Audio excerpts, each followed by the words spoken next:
Los seres humanos, una bonita especie capaz de transformar al mundo utilizando ciencia, tecnología y arte. Y aunque muchas de nuestras acciones parecen ser dirigidas por impulsos provenientes desde el estómago, en realidad, los impulsos que nos mueven provienen de aquí. No, de ahí no. Bueno, tal vez.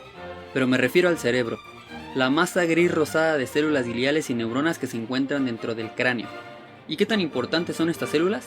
Pues mira, hace algunos años unos científicos tomaron células del cerebro humano y las implantaron en ratones. Al cabo de un año, las células habían multiplicado sustituyendo por completo a la de los roedores. ¿El resultado? Ratones más inteligentes que los de cerebro normal. Hola, mi nombre es Luis y esto es Analógico Digital. En este video vamos a hablar de neuronas artificiales, la unidad básica de procesamiento de las redes neuronales artificiales. Con una simple neurona podemos hacer cosas muy interesantes. Por ejemplo, un clasificador de 2 colores para separar jitomates maduros de los inmaduros. Ya sabes, los rojos de los verdes. Primero tendríamos que entrenar a la neurona mostrándole muchos objetos rojos y muchos objetos verdes, y ya que aprendió que existen esas dos clases, le mostramos otros objetos distintos a los que se utilizaron para entrenarla, y la neurona debe ser capaz de clasificarlos correctamente. Quizá con algunos errores, pero se podría desempeñar de manera adecuada para ser una simple neurona. Con estas neuronas no buscamos replicar a una neurona biológica. Ese es un campo de investigación distinto. Sin embargo, sí que se inspiran en ellas, por lo que se vuelve necesario conocer por lo menos a grandes rasgos el funcionamiento de una neurona biológica. Entonces veamos. Las neuronas son células que se encargan de procesar, enviar y recibir información entre el sistema nervioso central y el resto del cuerpo por medio de impulsos eléctricos. Comúnmente, una neurona consta de las siguientes partes: dendritas, cuerpo, axón, mielina y botones sinápticos. Las dendritas son estructuras en forma de árbol por donde la neurona va a recibir impulsos eléctricos provenientes de otras neuronas. De manera simple, las dendritas son las entradas de la neurona.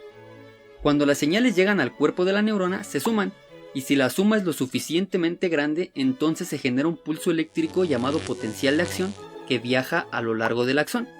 Esta parte de la neurona está cubierta por una sustancia llamada mielina, cuya tarea es aislar eléctricamente al axón, pero también sirve para aumentar la conductividad eléctrica, permitiendo que el potencial de acción viaje más rápido.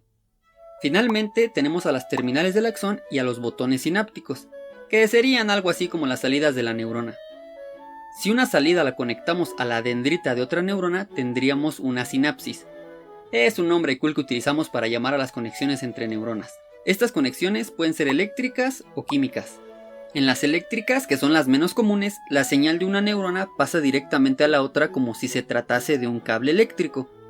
Mientras que en las químicas, las neuronas se encuentran separadas una cierta distancia y la señal se propaga por medio de unas moléculas llamadas neurotransmisores.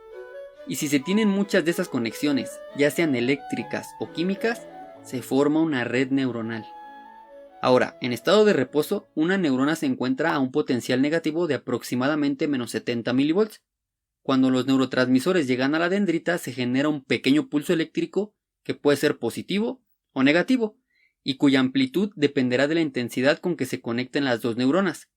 Una buena intensidad de conexión producirá un pulso grande, mientras que una pequeña intensidad producirá un pulso pequeño.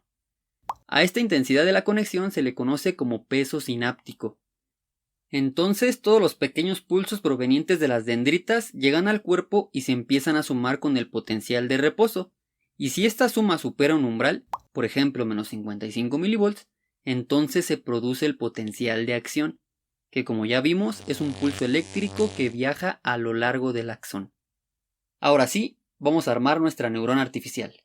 Empecemos con las dendritas. Estas las representamos con entradas que se suman en el cuerpo, pero debemos recordar que las señales no entran directo, sino que dependen de la intensidad de la sinapsis, así que debemos agregar los pesos sinápticos justamente antes de llegar al cuerpo. A la polarización en estado de reposo la representamos con otra entrada, solo que en las neuronas artificiales esta polarización no necesariamente es de menos 70 mV, sino que dependiendo del problema tomará un valor distinto. Entonces a la polarización la representamos con la letra B. Y estarás de acuerdo conmigo en que a esta entrada la podemos poner como un 1 multiplicado por la polarización B. De tal forma que a la salida de la sumatoria tenemos una suma de productos que se vería de esta forma. La polarización más la entrada 1 multiplicada por el peso sináptico 1, más la entrada 2 multiplicada por el peso sináptico 2, más la entrada 3 multiplicada por el peso sináptico 3. Es decir, todas las entradas que tengamos multiplicadas por sus pesos sinápticos. Y ya si nos queremos poner más exquisitos, lo podemos expresar en forma de vectores, que sería la polarización más el vector transpuesto de pesos sinápticos por el vector de entradas. Finalmente, para activar a la neurona utilizamos una función que entregue un 1 cuando se supere el umbral o un 0 cuando no se supere. A esta función se le llama función de activación o función de transferencia y es la que nos da la salida de la neurona. Te presento tu próximo tatuaje, la neurona artificial.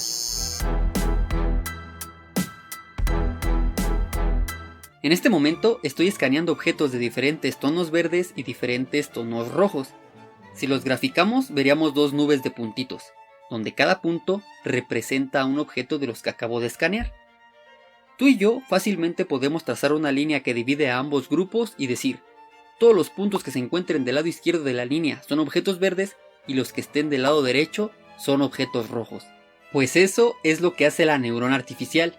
Primero aprende que hay dos clases y para separarlas traza una frontera de decisión y dice, todos los objetos que se encuentren de este lado de la frontera son rojos y los de este otro son verdes. Por supuesto que no utiliza palabras como nosotros, sino que lo dice con matemáticas, con funciones y números.